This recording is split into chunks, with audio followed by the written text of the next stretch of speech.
Selamat sore Pak Sten. Sorry. Ini jumlah pesertanya sudah ada 35. Waktu menunjukkan pukul 15.31. Ya, sorry. Kita mulai sekarang atau kita tunggu beberapa saat lagi Pak Sten?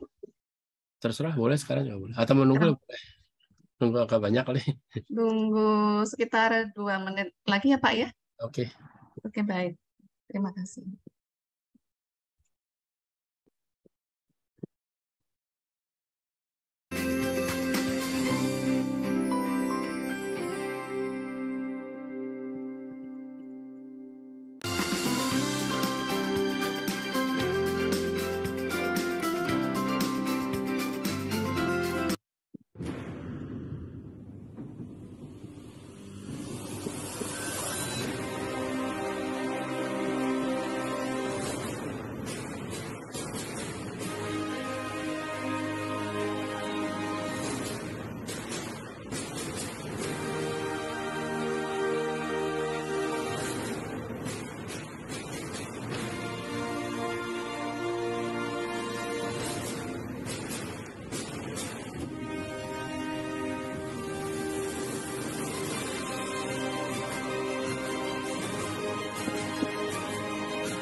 Oke, kita bisa mulai untuk pelatihan sore hari ini. Bisa kita mulai Pak Sten ya? Ya, boleh. Baik. Sebentar. Selamat sore Bapak Ibu, adik-adik, rekan-rekan, peserta pelatihan analisis data yang kita selenggarakan secara online pada sesi ke-8 hari ini. Assalamualaikum warahmatullahi wabarakatuh. Waalaikumsalam warahmatullahi wabarakatuh. Salam sejahtera dan salam sehat untuk kita semuanya.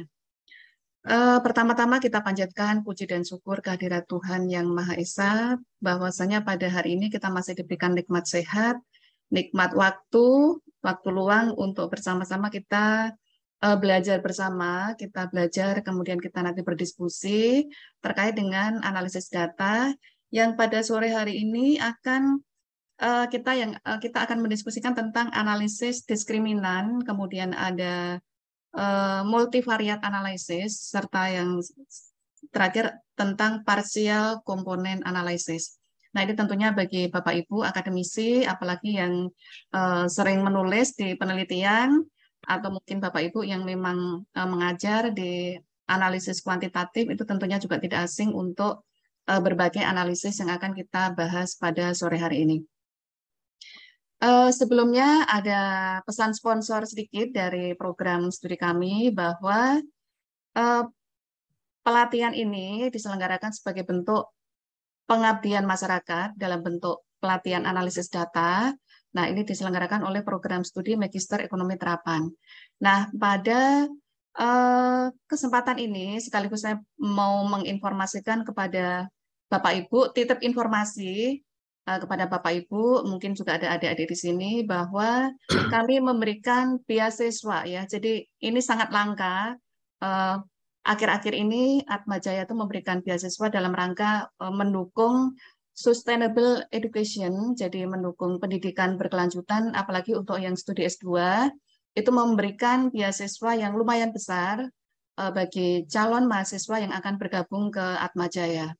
Nah, khususnya ke Prodi Magister Ekonomi Terapan itu memberikan beasiswa senilai bebas SPP, bebas uang pangkal, kemudian bebas biaya lain-lain itu senilai 19.175.000.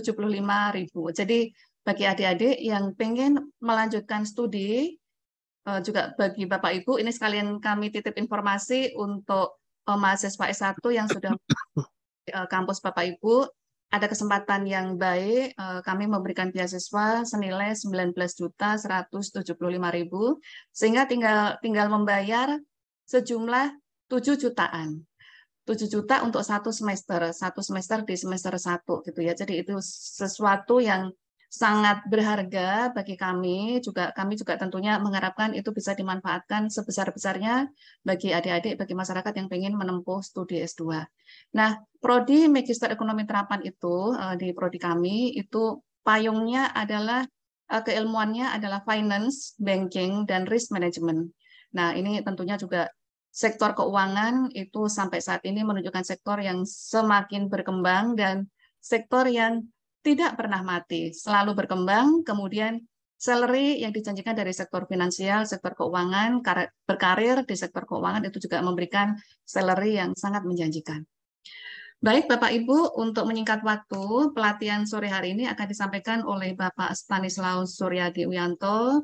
Beliau expert di bidang analisis data, karena dari S1 beliau adalah di bidang kuantitatif di teknik, kemudian S2 dan S3 beliau itu di bidang matematika dan statistik. Gitu. Jadi memang beliau expert di bidang analisis statistik. Silakan Pak Sten untuk menyampaikan materi pada sore hari ini. Terima kasih. Ya, terima kasih.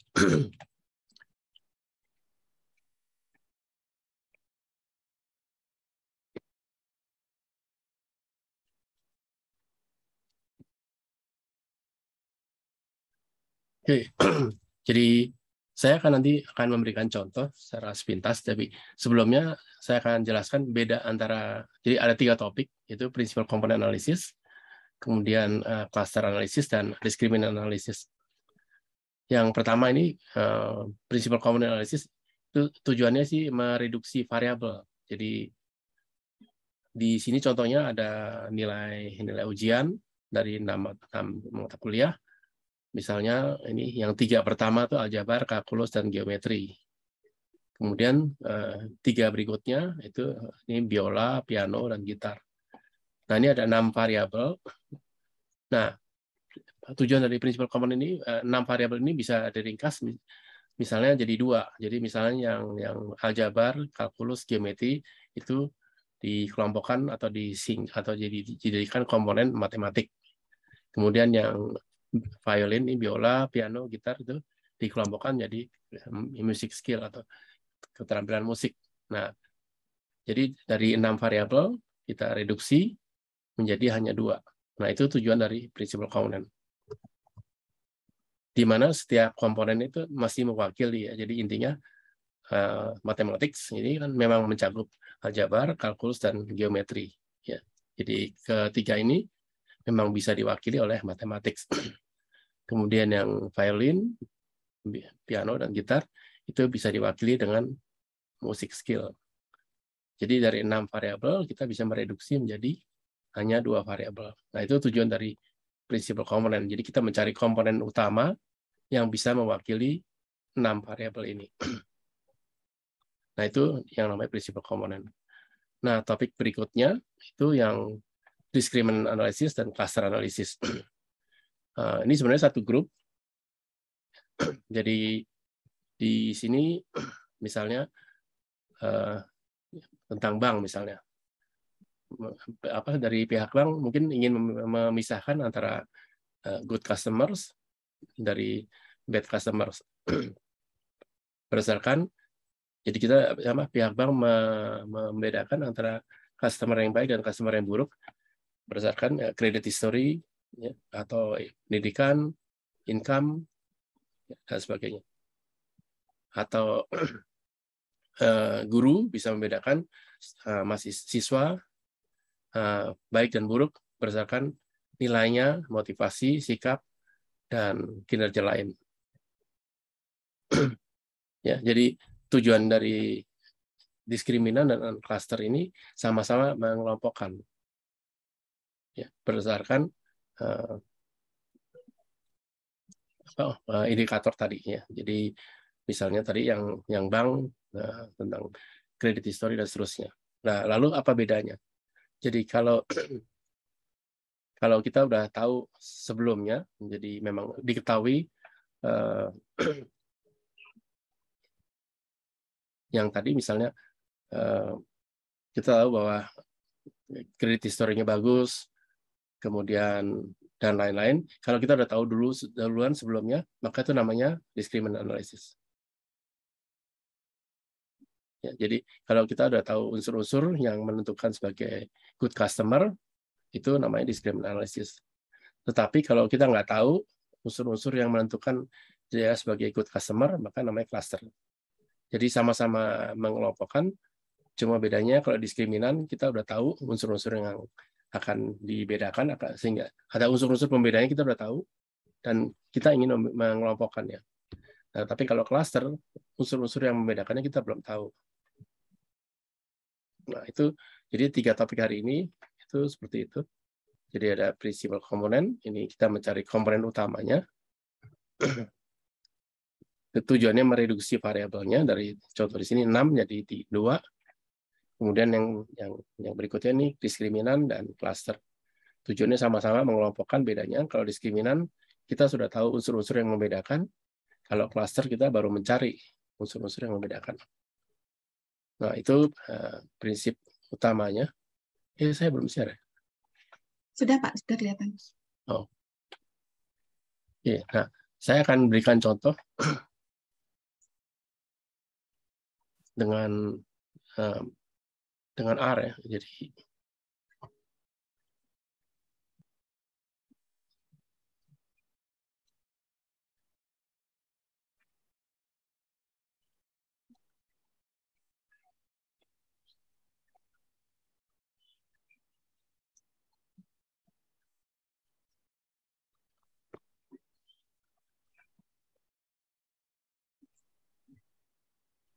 saya kerjakan paralel, jadi ini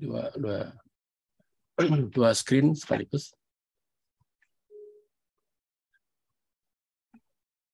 Jadi yang di kiri itu software R-nya, yang di sebelah kanan ini materinya. Jadi di sini datanya ada data dari Amerika, nama datanya USARS. Di dalam data ini ada data dari 100.000 penduduk di Amerika sejak tahun 73. Ini data tentang pembunuhan, penyerangan, dan pemerkosaan. Dan juga ada data tentang ini proporsi dari populasi di perkotaan, urban pop ini. Nah, ini saya pakai R, jadi ini pertama ini library-nya, ini untuk library Tidyverse ini untuk menampilkan supaya tampilannya rapi. Ini saya sorry.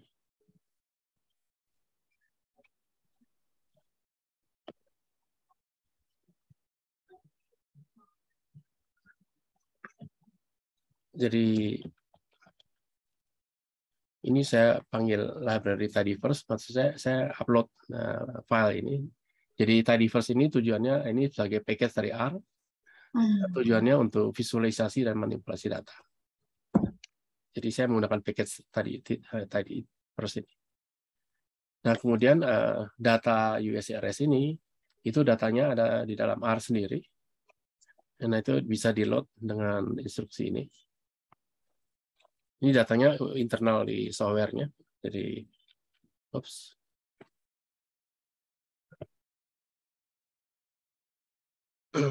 jadi ini saya ketik data USARS. Jadi ini loading datanya.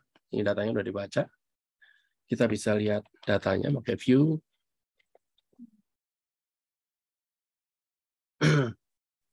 USARS.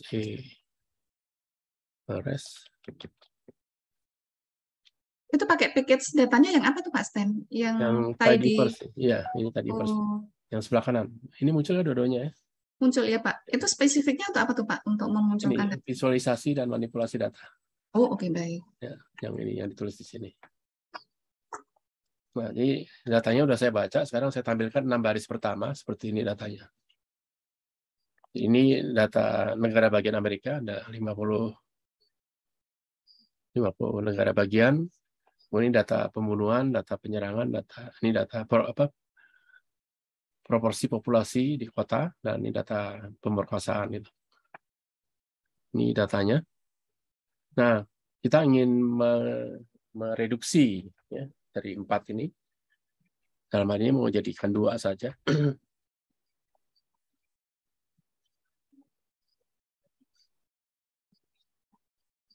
Jadi di dalam R ada fungsi namanya prcom ini principal component. Jadi ini fungsi. Jadi ini kalau saya copy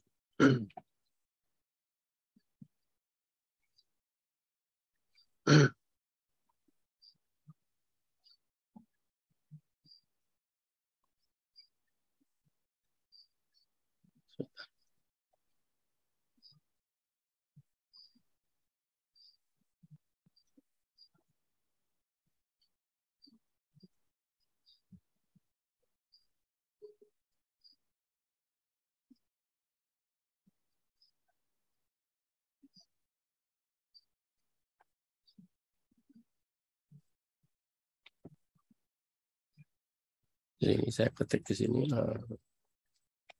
Jadi datanya yang USARS, print form ini dan result. Jadi hasilnya disimpan di variable results. Nah, kemudian kita bisa rotasi itu dengan yang ini.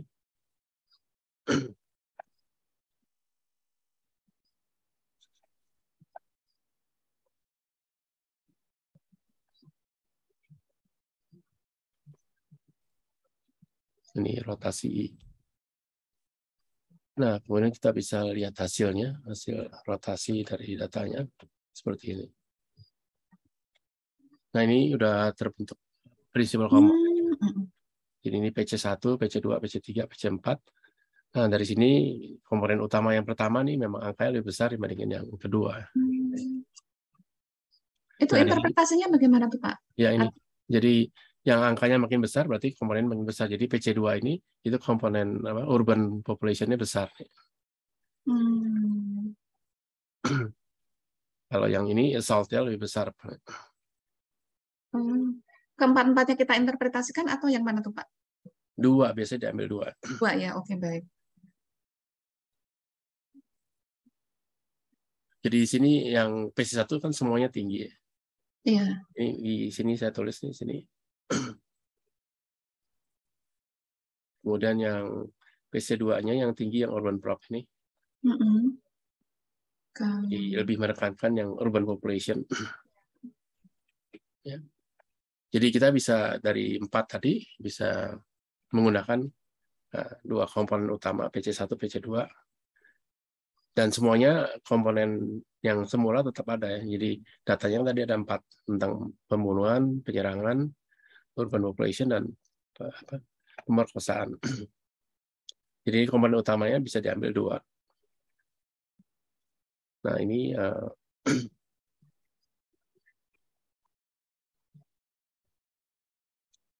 kita bisa lihat secara visual.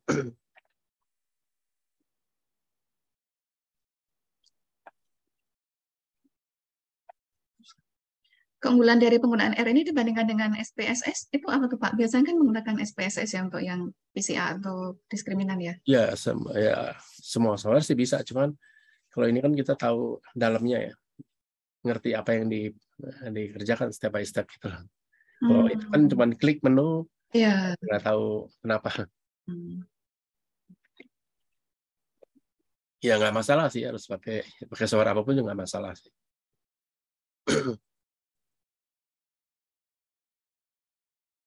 Ini berarti mengekstraksi dari berbagai variabel, kemudian kita dari 4, dari ada 4 kan yang pembunuhan, ini murder, penyerangan, pemerkosaan, dan urban population ini.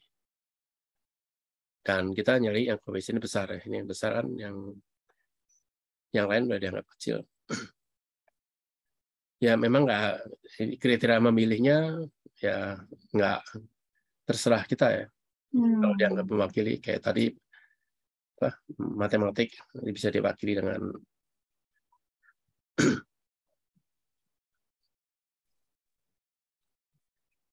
itu terlepas variabel Y-nya apa gitu ya Pak ya? kenapa? Terlepas dari variabel Y-nya apa, mempengaruhi apa gitu, apa belum sampai ke situ ya? Oh iya, belum. Nanti kita bisa lihat dari ini dari variasi standard deviation-nya. Jadi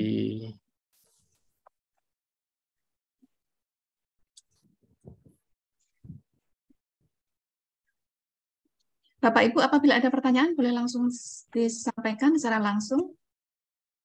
Bentar, saya hasilnya gimana nentuinnya saya tunjukkan sebentar. PC itu apa ya Bu ya? Prinsipal komponen. Prinsipal komponen. Prinsipal komponen. Iya. Kenapa di situ ada 4, Pak? Apa memang 4 atau ya enggak? bisa... Nah, nentuin 4 apa 2-nya ini baru mau ditunjukkan. Bu Tri ya ini pasti ya. Suaranya udah apal nih Bu.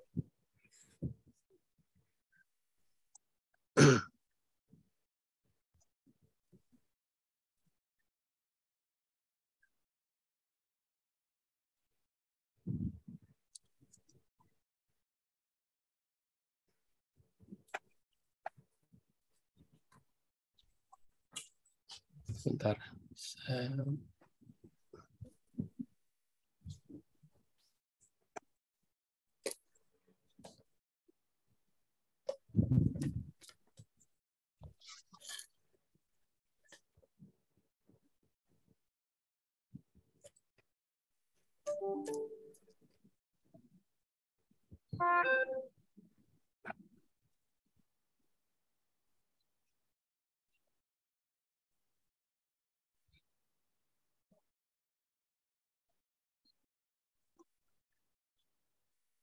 Sebentar ya.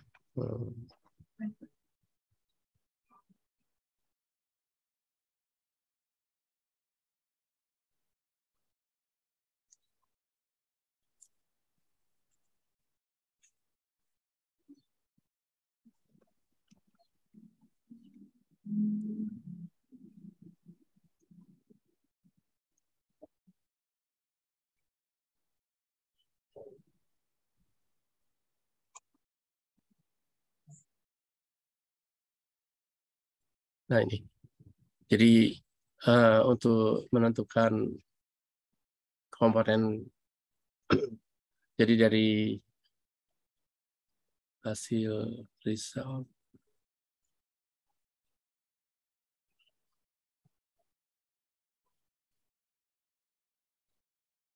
ini ada yang bentar.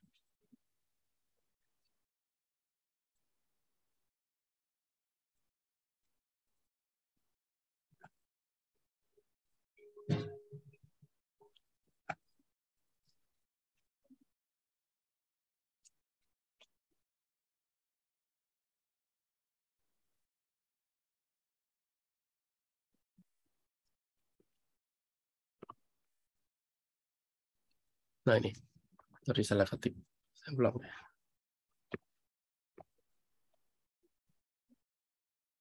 Jadi dari hasil tadi itu kita tahu bahwa yang prinsipal komponen pertama itu dia 0,62 atau dia mewakili 62%.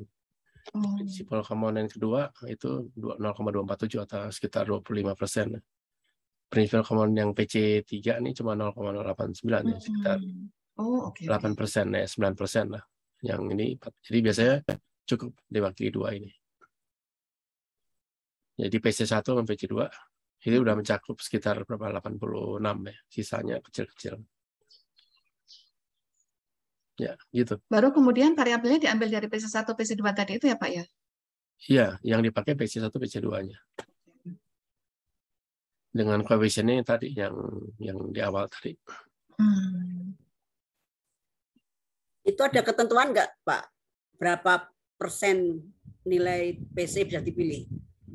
Ya, tadi ini kan berapa... kalau PC1, PC2 kalau digabung kira-kira 86% kan. Jadi udah bisa dianggap mewakili. Udah sebagian besar ya. Oh, Ya memang 100% dari dua itu ya? Dua PC. Ya nggak nyampe 100%, tapi bisa mewakili lah. Kan ini sekitar 86. Ya nggak ada ketentuan pastinya sih. Targetnya lah ya. Ya, makin besar makin bagus ya. Itu kalau misalnya 4-nya digabung kan lebih besar lagi, Pak. Iya, jadi kembali semula. Jadi 4. Kan kita mau mereduksi. Oh iya. Makanya. Itu asumsinya ada banyak gitu kali ya. Kalau di jurnal-jurnal kan misalkan mereduksi dari katakanlah 23 variabel atau dari berapa puluh variabel kemudian diekstrak gitu ya Pak ya. Iya. Di aya. Ya intinya mereduksi. Mungkin kalau di keuangan misalnya punya persamaan regresi, kemudian variabel X-nya sangat banyak. Nah X-nya tadi bisa direduksi dengan PCA ini, hingga X-nya mungkin berkurang ya. Iya. Mewakili ya, mungkin itu. Maksudnya untuk menentukan PC-nya tuh loh Pak, kenapa harus 4 atau bisa lebih dari 4 Pak? Enggak, kan awalnya 4. Kita mau mereduksi kan, awalnya kan tadi 4 ya, pembunuhan. Oh, udah ditetapkan sendiri ya, 4 enggak, gitu ya? Di contoh ini tadi awalnya 4 kan. Yang tadi ini yang apa head, itu SE terus.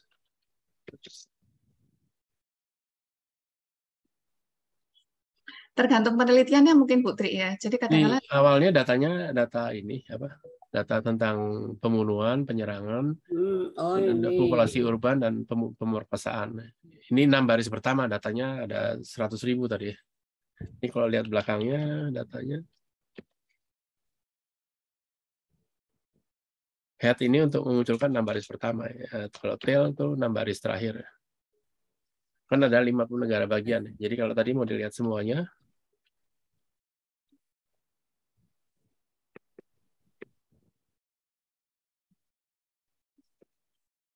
nah ini datanya seperti gini. Ada 50 negara bagian. Ini apa jumlah pembunuhan, penyerangan. Nah, data ini ingin direduksi dari 4. Ya kalau kita pakai 4 lagi ya nggak ada yang percuma, nggak usah reduksi. Nah, dari hasil tadi itu kan 62% diwakili oleh PC1, kemudian 24,7% diwakili PC2. Sisanya kecil-kecil. Ya memang ini subjektif ya, jadi kalau semuanya diambil lagi ya nggak usah direduksi. Jadi diambil totalnya sekitar 86%. Kan tujuannya mereduksi, mengurangi variabelnya. variabel yang lebih ini kali ya Pak ya, yang dia lebih memiliki informasi gitu ya, mungkin ya. Yang bisa dianggap mewakili. Dominan ya. Ya, yang Kayak dominan. tadi kan di awal saya jelaskan tadi ada mata apa? Ada tentang aljabar, kemudian musik tadi bisa dipecah jadi apa? Jadi keterampilan matematika dan keterampilan musik. Yang slide di awal tadi. Hmm.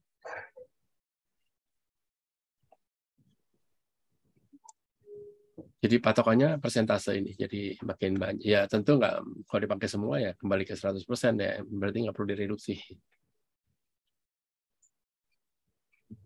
Itu batas mereduksinya ada ketentuannya nggak Pak? Misalkan 50% atau berapa dari sampel dari itu? Lebih besar dari separuh kali. Lebih besar separuh ya? Ya.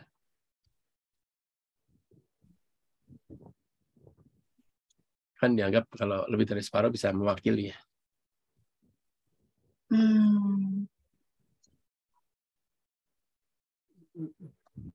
Kalau bisa dikaitkan dengan teorinya Pak, kalau emang yang PC3 dan 4 itu emang secara teoritis berpengaruh, kenapa dihilangkan?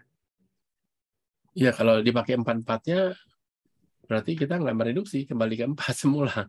Kan awalnya 4. Tujuan kita mau mereduksi dari tadi di slide awal kan. Ya. Oke. Mungkin itu Putri menambahkan sedikit ya. Kalau misalkan di simultan itu kan ada just identified, over identified. Nah, mungkin ada yang samaan itu yang terlalu banyak parameter. Nah, itu kan harus direduksi ya mungkin ya. Nah, itu mungkin mengekstraksinya itu menggunakan PCA ini. Saya juga masih belajar ini, cuma dari pernah baca di jurnal seperti itu. Jadi kalau kita terlalu banyak parameter yang akan diestimasi, nah itu direduksi dengan menggunakan salah satunya PCA ini. Pak Suparman, silakan Pak Suparmanto. Ya, selamat sore Bu Nun.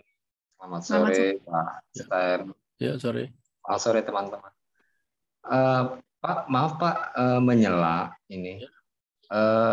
Ini kalau yang tadi Pak sampaikan ini mereduksi atau mengkategorisasi ya Pak? Mereduksi. Oh, mereduksi ya Pak ya? Ya. Oh ya, baik Pak. Biar saya tidak salah tangkap ini. Terima kasih Pak. Ya. Ini yang di slide tadi pertama. Kan tadi ini contohnya ada 6 nilai ujian dari aljabar, kalkulus, geometri. Nah, tiga-tiganya ini kan, ini supaya jelas dia kan masuk kelompok matematik. Sehingga dia tiganya bisa direduksi sebagai matematik. Kemudian yang biola, piano itu sebagai keterampilan musik. Gitu. Jadi intinya dari 6 variabel nilai ujian, kita kelompokkan hanya jadi 2, matematika dan musik. Tentu yang nilai matematika ini dianggap mewakili 3 ini, tapi pasti nilainya nggak 100% mewakili ya. Nah, itu yang tadi. Sebagai komponen utama itu matematik dan musik. Oke. Yang mewakili kriteria yang kita analisis gitu ya Pak ya? Ya, kan di sini ada 6 ujian. Nah, aljabar, kalkulus ini bisa jadi komponen utama yang namanya matematik. Kemudian yang biola, piano, ini komponen kedua sebagai musik. Gitu. Ya, tentu tidak 100% tadi kayak tadi.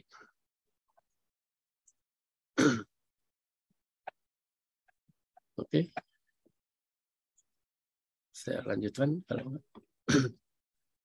Jadi saya sekarang beralih ke ini semua dengan contohnya. Nanti contohnya saya share juga. Oke, baik. Yang berikutnya ini yang clustering.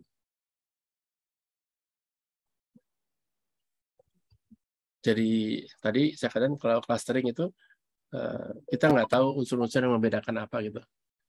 Sehingga kita kalau diskriminan kita udah tahu. Jadi tadi kalau misalnya customer bank yang baik itu kredit historinya bagus.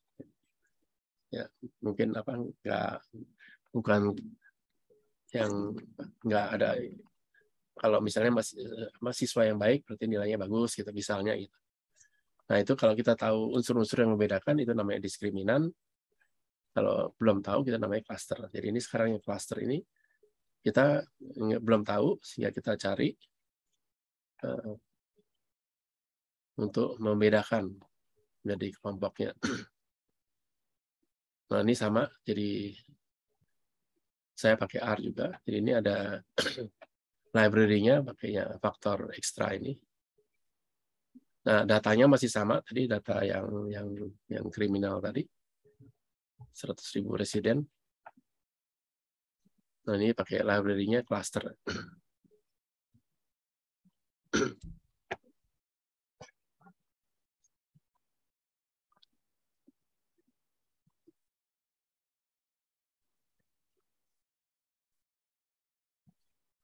Kalau belum tahu unsurnya, berarti variabel apa yang kita cemplungin itu bisa beraneka macam ya, Pak ya?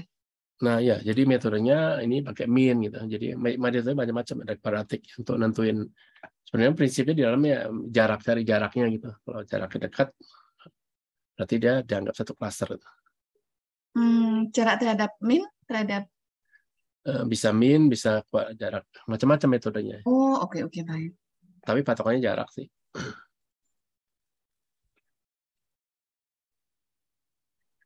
Berarti minnya harus diestimasi dulu ya, Pak ya? Ya, otomatis sih di dalam itu ya. Oh, oke.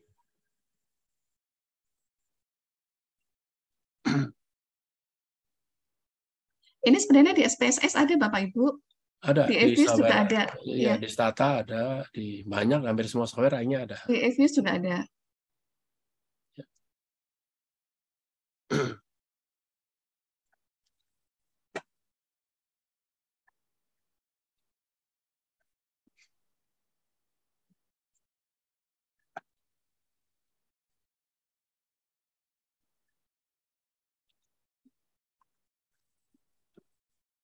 Jadi ini saya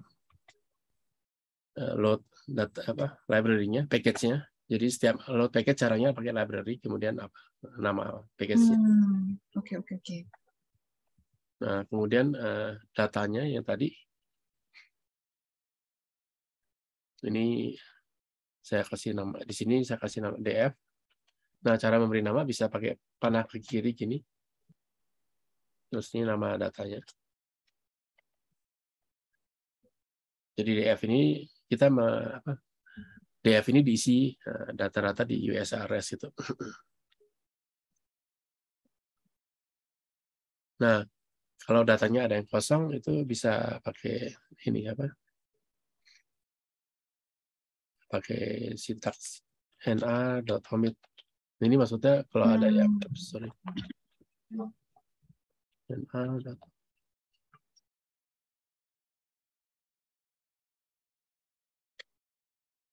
Jadi kalau NA ini dari kata not available, omit. Jadi kalau ada yang data yang kosong dia dihapus itu. Oh, oke. Dihapus tidak masuk di penghitungan ya, Pak ya? Iya, di omit, dihilang, dihapus memang dihapus. Ya, dihilangkan. Nah, kemudian ini di scale-nya. Ini data yang sama, isinya diganti lagi dengan scale dari DF. Nah, tujuan scale ini dia mengubah menjadi min-nya, ini jadi standar normal, jadi min-nya 0, standar biasa, variasinya 1 ya. Nah, sekarang kita bisa lihat datanya setelah jadi distribusi normal. Nah, ini. Kalau asalnya kan datanya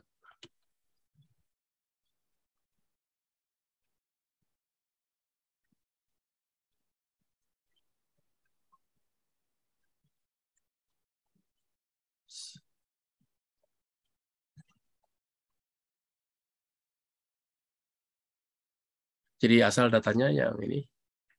Ini setelah dikonversi jadi min-nya 0, asal deviation 1. Jadi normal ini.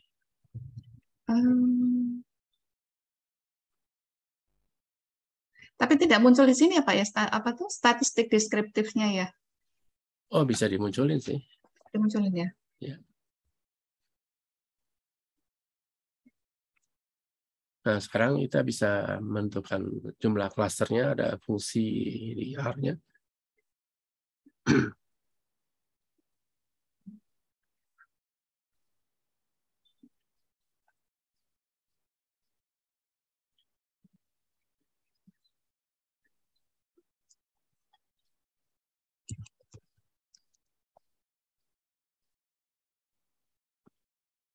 Jadi ini fungsinya untuk menentukan banyaknya klaster. Ini di gambar. Ups. Nanti saya jelaskan.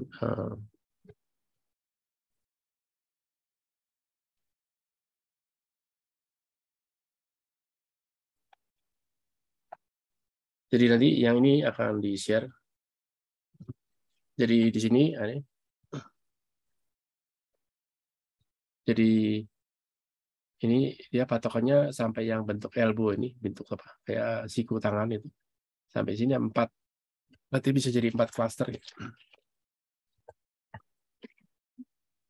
Ini angkanya ini 4 kan nih.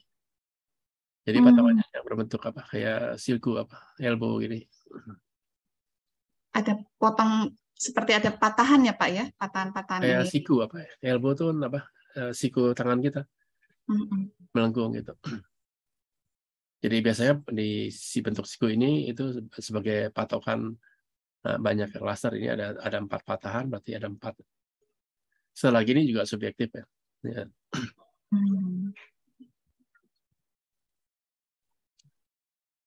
Nah, kemudian kita bisa gunakan statistiknya.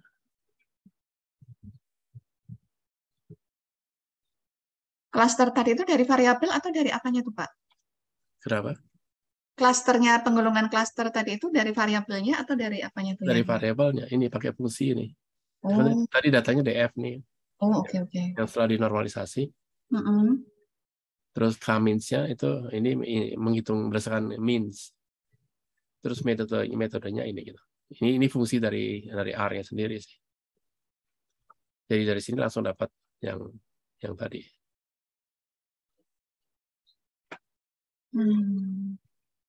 Ini sama-sama untuk mereduksi tadi itu ya Pak ya, cuma kita belum tahu ininya ya.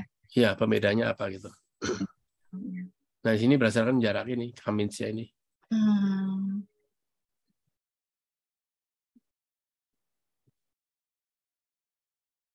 Nah, ini kalau Yang diambil berarti yang mendekati ke min ya Pak ya? iya, nanti sebentar. Ini kalau dihitung. Bentar, saya terusin dulu.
Yang kanan itu juga hasilnya ya Pak ya, hasil dari running itu ya?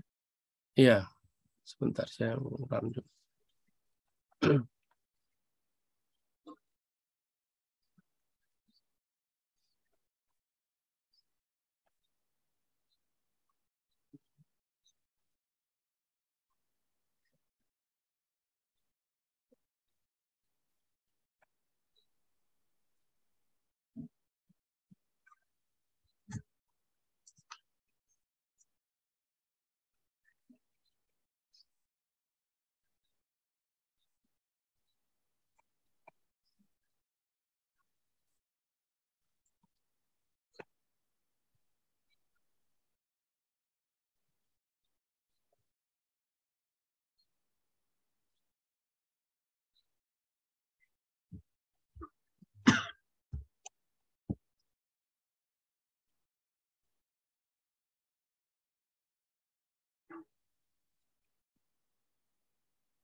Nah, ini dari angka ini nih.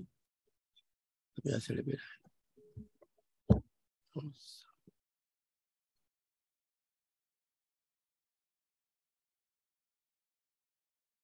First cluster. Ya, ini 16 state mewakili cluster pertama, 13 state cluster kedua. Dan 13 lagi yang ketiga. Ini dapat dari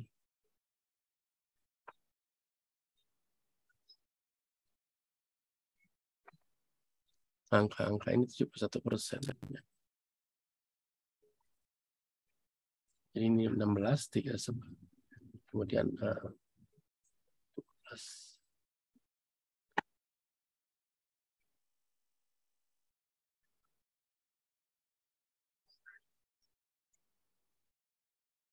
Gimana clustering with 4 cluster? Oh, Sebentar. itu berarti datanya itu 16, 13, 13, 8 tadi itu ya, Pak ya? Iya, kan totalnya 50 state, jadi dikelompokkan jadi 16. Ini cluster pertama, 16 negara bagian cluster pertama, 13 yang kedua, 13 lagi ketiga, dan 8 yang keempat. Berarti 16 pertama itu dia yang mendekati nilai min-nya ya? Iya, nah ini secara visual yang ini nih. Oh, oke, Kalau oke. digambarkan,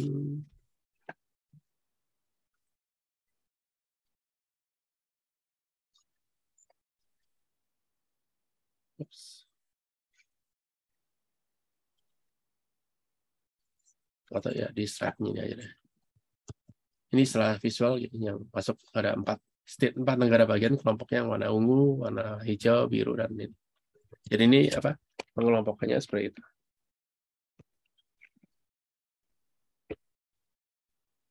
Jadi ini kita nggak tahu patokan membedakannya.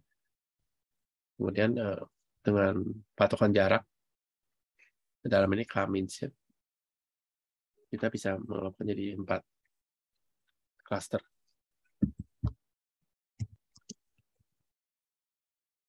Nanti ini filenya saya kirim aja, jadi bisa dicoba sendiri.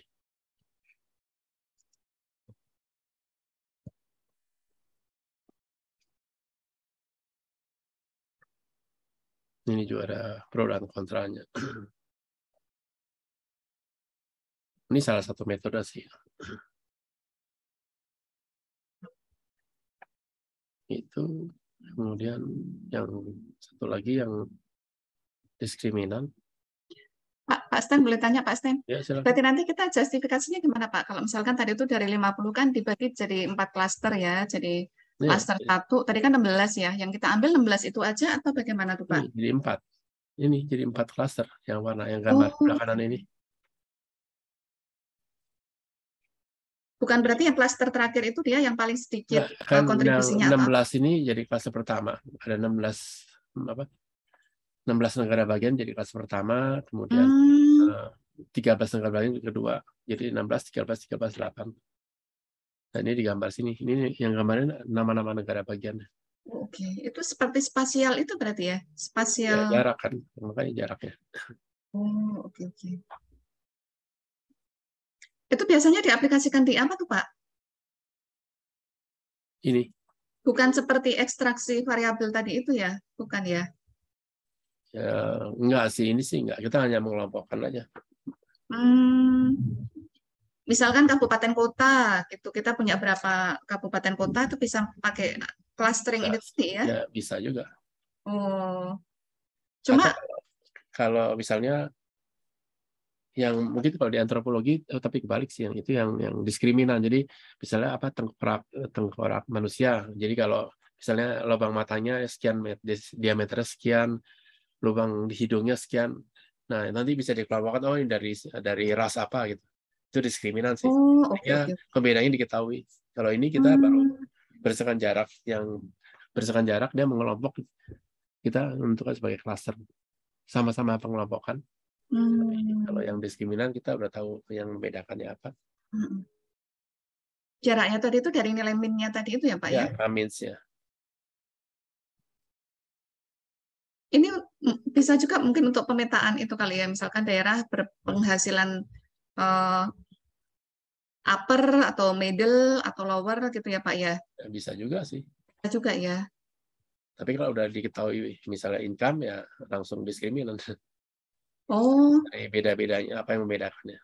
hmm, Kalau ini kan kita belum tahu pembedanya, hanya dikelompokkan secara menurut statistik gitu ya. Berarti ada satu variabel yang kita gunakan untuk itu ya Pak ya. Guidance-nya apa yang bisa untuk membeda-bedakan itu ya harus kita pilih itu ya. Dalam hal ini jaraknya means-nya.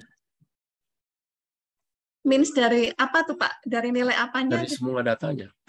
Jarak ya, jadi dipetakan di gambar terus jaraknya ya secara matematik sih.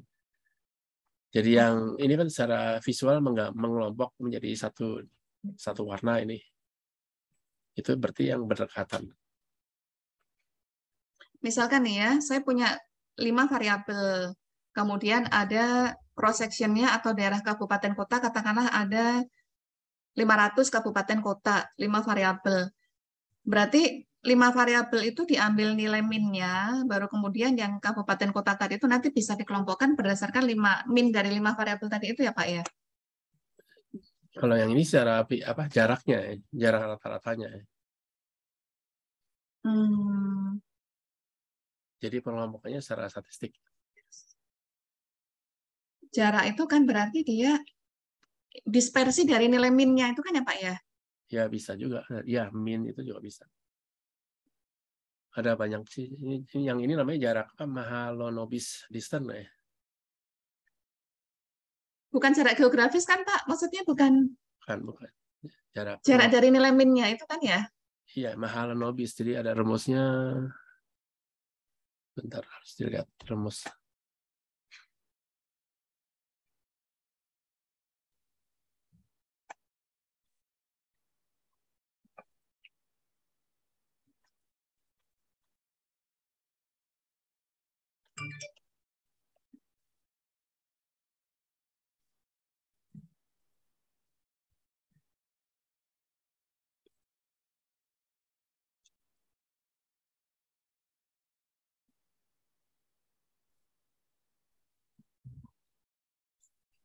Ini kalau dari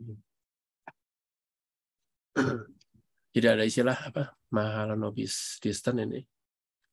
Itu Mahalanobis itu ya Pak ya? Iya, Mahalanobis. Mahalanobis. Ya. Mahalanobis. Nah itu ini min-nya, kemudian jaraknya rumusnya kayak gini distance-nya. Min dikurangi mu-nya. Apa tuh ya? Ya, bukan jarak dalam arti geometris tapi matematis ya. Jadi ini kan Matematis ya, bukan ya, dari dividisinya seperti ini jaraknya. X bar min mu. Oh, berarti itu rata-rata sampel ya, rata-rata sampel dikurangi rata-rata populasi. Ya. Intinya jarak dari min-nya kali ya Pak, ya, dari nilai rata-ratanya. Ya. Jarak dari nilai rata-ratanya. Tapi dari matriks juga. Ya, secara statistik sih. Mungkin di sini kalau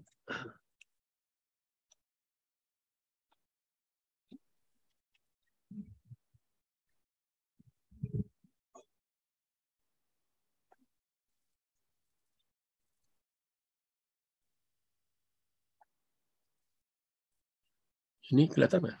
Kelihatan Pak, kelihatan. Ya ini. Jadi ini resmin. Nearest min. Oh, oke. Min, tapi rumus yang tadi min ya. Nah ini ada Euclidean distance, ada macam-macam rumus. Kalau yang paling jauh berarti dia dibuang atau gimana tuh Pak? Atau masuk klaster yang paling kecil tadi ya? Yang dekat jadi satu klaster. Yang jauh berarti klaster yang lain. Oh, oke. Ya, kelompok ini berdasarkan jarak kan. Jadi tadi digambarkan yang berdekatan. Yang jauh mengelompok dengan yang jauh juga gitu ya? Yang mengelompok yang berdekatan. Kalau yang jauh pasti dia bikin kelompok sendiri.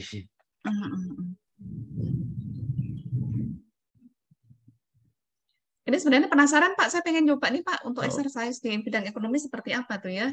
Mungkin ya kabupaten kota, kita punya variabel. Yang nggak punya pengalaman. Tapi kalau secara visual ya tadi yang jarak. Spasial, jadi analisis spasial ini bisa dipakai nih Pak. Mengelompokkan. Ya, saya juga jarang pakai, jadi nggak tahu. Oh, oke, baik. inflasi aja sekarang ada inflasi spasial itu. Misalkan untuk daerah yang jauh seperti Irian, kemudian ada daerah-daerah itu dia ada satu spasial, ada satu space untuk pengelompokan wilayah itu juga ada juga tuh Pak untuk Ya.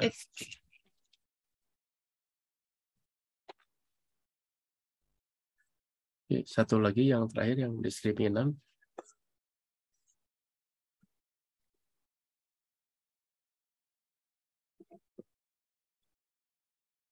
Ini sebenarnya kita belajar tools Bapak Ibu, belajar tools nanti aplikasinya sesuai dengan bidang ilmu kita masing-masing gitu. Tetapi secara garis besar ini untuk tadi itu mengekstraksi, kemudian ada berbagai metode untuk mengelompokkan menjadi beberapa klaster tadi itu. Saya juga belum pernah menggunakan analisis ini untuk penelitian.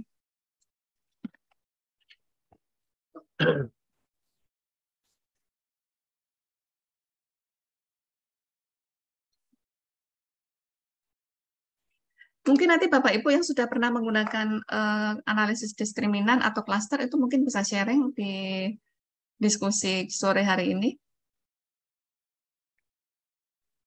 Nah, ini yang diskriminan di sini, ini contohnya tentang bunga. Ini contoh standar sih di diskriminan, selalu coba contoh bunga. Bentar saya tunjukin.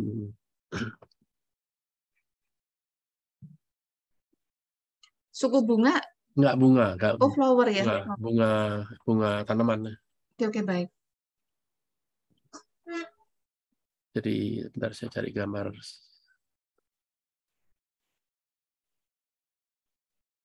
Jadi ini datanya iris, ini nama bunga ya. Bentar saya tunjukin di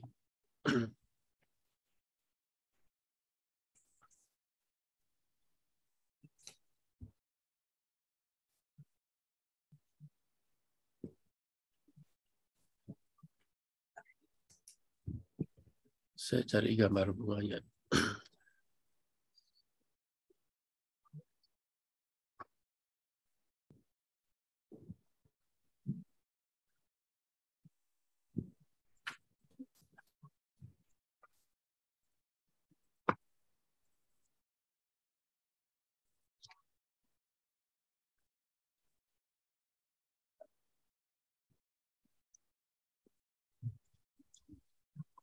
Jadi ini tentang bunga, kemudian di yang kuning itu tuh namanya petal, yang belakangnya hijau tuh namanya sepal.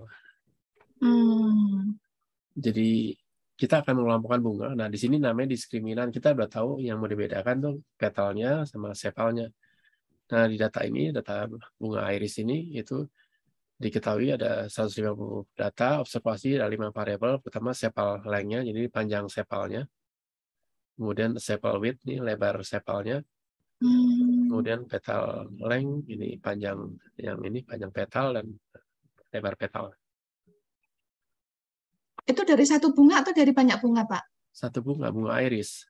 Oh, satu bunga, satu tangkai bunga aja ya? Enggak, jenisnya iris. Nah, bunga iris itu mungkin banyak variasinya. Nah, ini variasinya ada apa?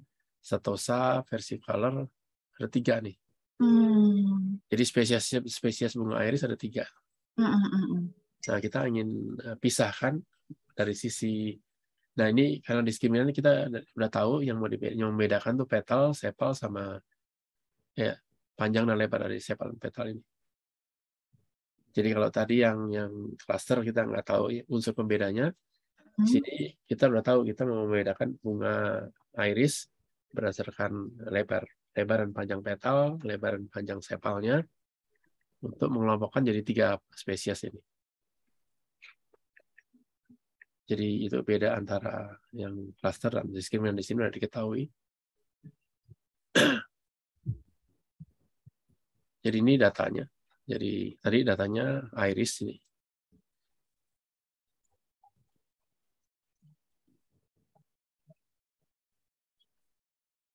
Jadi ada 3 kelas bunganya atau 3 spesies, Stosa, versicolor, sama virginica.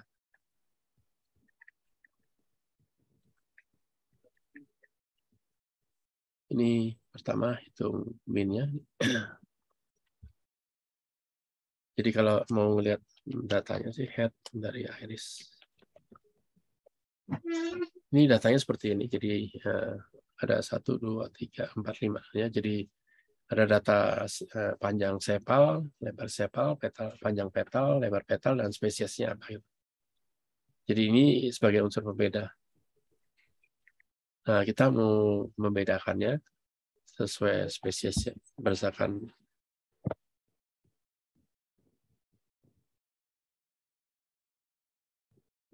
Find mean of its kita menghitung min-nya. mean, Jadi ya. rata-rata panjang sepal, rata-rata lebar petal. Ya, min ini. Berarti itu bunganya diukur dulu ya Pak ya? Iya, diukur. Jadi punya data tentang lebar sepal dan ini. Nah, ini menghitung standard deviation-nya.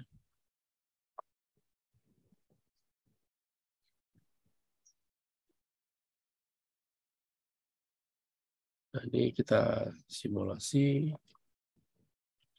Jadi set ini tujuannya apa? Kalau kita simulasi dia bisa berulang kalau sheet number-nya sama. Jadi set ini sepertinya 1.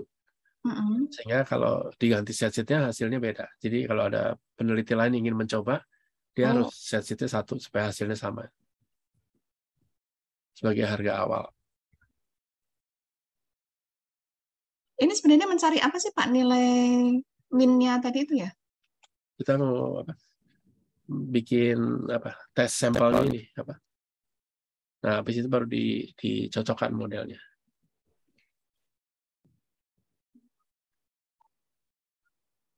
Model. Nah, ini kita Efisien diskriminan itu ya nanti ya. Ya. Dari sini dapat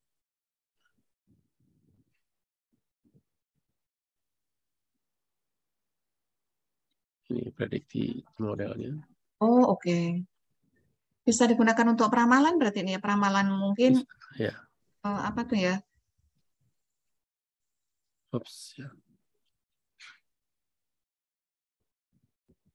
Untuk rekayasa genetik kali ya. Ini contohnya mungkin di sektor pertanian ya Pak nih ya.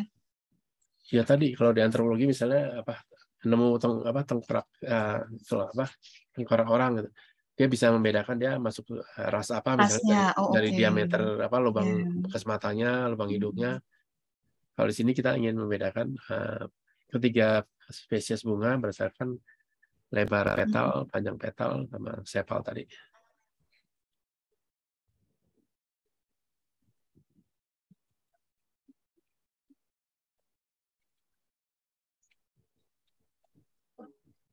Ini saya langsung ya supaya cepat.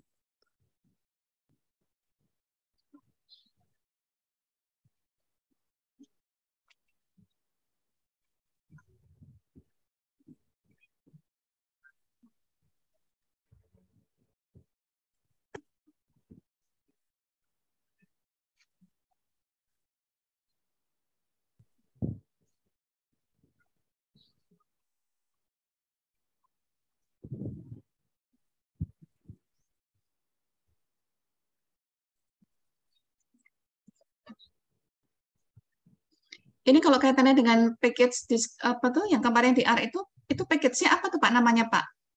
Diskriminan atau Ini paketnya lain ya, ini pakai yang diskriminan. diskriminan ya? Berarti di situ ada ya Pak ya diskriminan ya? Iya, paketnya banyak. Setiap model pasti ada paket sih. Oh, oke. Kalau PCA tadi itu berarti package-nya kita pilih PCA tadi ya? Tadi ya, kalau ya tadi ada print comp tadi. Oh, oke, baik. Ya ini kalau udah jadi seperti gambar ini di kanan aja. Jadi mengelompok yang ini kurang besar, saya perbesar.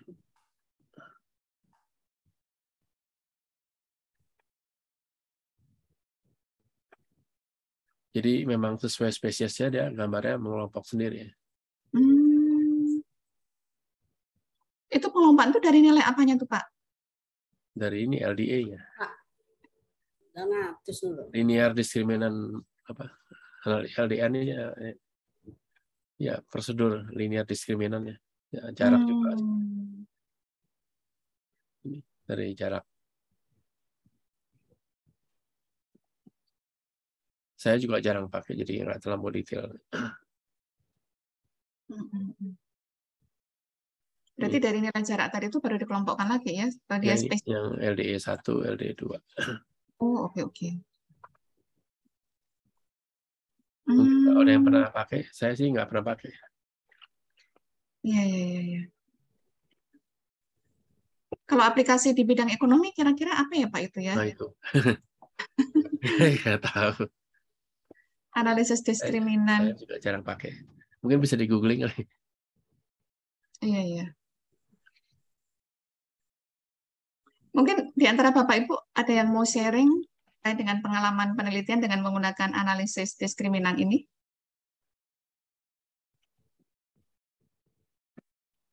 Putri, mungkin barangkali pernah meneliti dengan analisis diskriminan, Putri? Belum pernah, Bu. Belum pernah.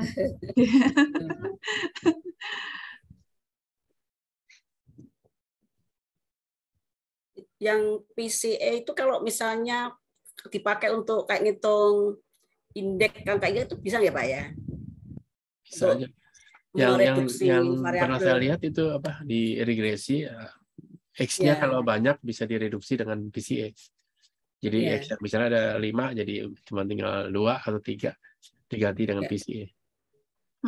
Biasanya kan untuk indeks itu kan variabelnya banyak ya. Indeks entah itu inklusi keuangan, indeks kebahagiaan. Iya, sebenarnya indeks itu udah mereduksi kan. Iya.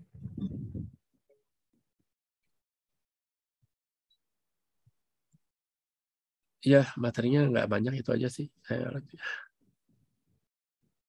Sorry, terlalu cepat. Oke.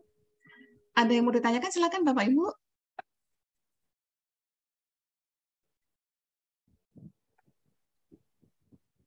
Silakan kalau ada yang mau kita diskusikan. Jadi sebenarnya hari ini tuh ada tiga poin ya tentang yang terakhir ini tadi cluster analysis, kemudian partial component analysis, kemudian satu lagi itu diskriminan ya. Jadi aplikasinya saya juga belum pernah menggunakan penelitian. Kalau saya googling nih ada aplikasi di finance sih. Varian sebenarnya securities. Coba.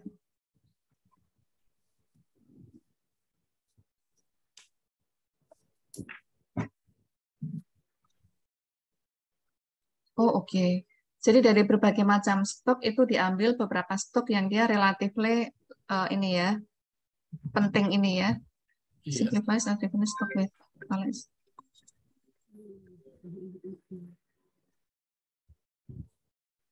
Oh, bisa juga ini.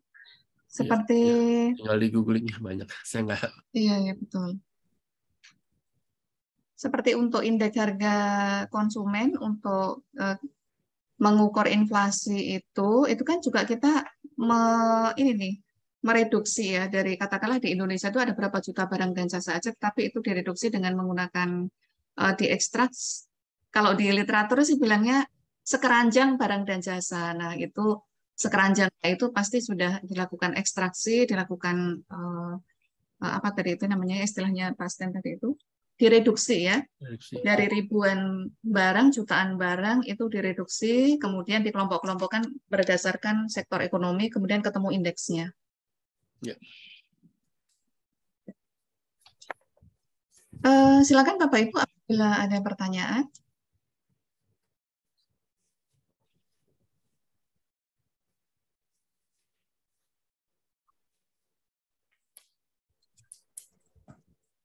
Tapi kalau tidak ada pertanyaan juga tidak apa-apa. Minimal tujuan dari pertemuan hari ini itu kami itu pengen memperkenalkan beberapa tools, kemudian beberapa software. Kalau misalkan pada umumnya kan eViews, SPSS, Tata. Nah ini kita bisa menggunakan dengan R Studio atau kemarin itu ada Blue Sky yang tinggal versi kliknya. Nah saya juga terus terang saya belum pernah menggunakan, tetapi kita spiritnya belajar ya, belajar kemudian kita melakukan update terhadap keterbaruan Karena di literatur ataupun di buku yang seri edisi terbaru itu analisis datanya kebanyakan menggunakan R atau RStudio itu sih yang sering digunakan. Nah, itu tentunya juga tidak ada salahnya kita mencoba, walaupun kita misalkan tadi itu untuk komponen analisis, partial komponen analisis, kita bisa menggunakan SPSS, DFU juga ada, tetapi tidak ada salahnya kita menggunakan RStudio atau R gitu ya. Nah, itu tentunya juga kita istilahnya itu memiliki greget yang baru, kita semangat untuk belajar yang baru, jadi tidak sekedar itu lagi, tetapi kita mendapatkan tools yang baru, walaupun pasti ada proses untuk nabrak-nabrak ya istilahnya ya. Jadi kalau belum user guide-nya itu kita mencari sendiri atau di YouTube atau dari berbagai pelatihan. Nah, tetapi minimal dari 2 sesi dari pertemuan kemarin dan hari ini itu kami memberikan nuansa yang berbeda ya. Jadi penggunaan RStudio, R, kemudian Blue Sky untuk bisa diaplikasikan di dalam analisis data. Kita masih memiliki 1 sesi lagi hari Selasa itu tentang PET analysis. Itu nanti kita masih menggunakan R atau menggunakan LISREL atau apa tuh Pak Stan? Bisa dua-duanya. Bisa dua-duanya. Mau yang mana? Oh, oke, baik. Soalnya kalau LISREL berarti harus punya. Maksudnya saya pilih R karena gratis tersedia gitu, nggak perlu nyari software. Iya. Kecuali udah punya software sih, ya mudah. Tinggal klik. Kalau akademisi mestinya terserah mau pakai LISREL boleh. Dua-duanya boleh Pak, nanti nggak apa-apa. Jadi hari Selasa kita topiknya berkaitan dengan PET analysis. Jadi kalau Bapak Ibu ada data primer, kemudian pengen melakukan analisis, nanti kita akan coba diskusikan di hari Selasa. Masih adakah pertanyaan Bapak Ibu? Mohon maaf hari ini Pak Stan kurang sehat, jadi kita apakah ada absensi hari ini? Tadi sudah kami share presensinya. Sudah absen, Bu. Sudah absen ya. Ada di atas Ibu. Ini saya copy paste-kan ke bawah dulu.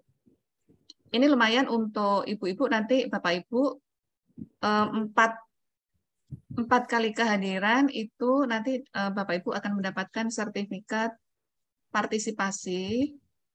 Itu bisa kalau di BKD itu bisa dimanfaatkan ya, karena asumsinya 1 kali pertemuan itu 2,5 jam, berarti 10 jam itu bisa dimanfaatkan pada saat pengisian BKD. Baik Bapak Ibu, apabila tidak ada pertanyaan, kami akhiri sesi sore hari ini. Terima kasih Pak Stan yang sudah menyampaikan materi. Semoga lekas sehat Pak Stan. Terima kasih, walaupun kurang sehat, tetapi di hari ini tetap bersemangat untuk memberikan materi kepada Bapak Ibu semuanya. Baik Bapak Ibu, terima kasih atas kebersamaan pada sore hari ini. Sehat selalu buat Bapak Ibu. Salam sehat, jaga kesehatan, mudah-mudahan sehat, selamat semuanya untuk Bapak Ibu. Terima kasih, sampai ketemu di hari Selasa yang akan datang. Mohon maaf lahir batin apabila di dalam penyelenggaraannya ada kekurangan, ada hal-hal yang tidak berkenan. Wassalamualaikum warahmatullahi wabarakatuh. Waalaikumsalam warahmatullahi wabarakatuh. Semoga lekas sehat kembali Pak Stan. Yuk, makasih. Ya, Pak Stan, terima kasih Pak Stan. Ayo, sama-sama. Saya live. Ya, suaranya sampai serak-serak Pak Stan. Terima kasih Pak Stan.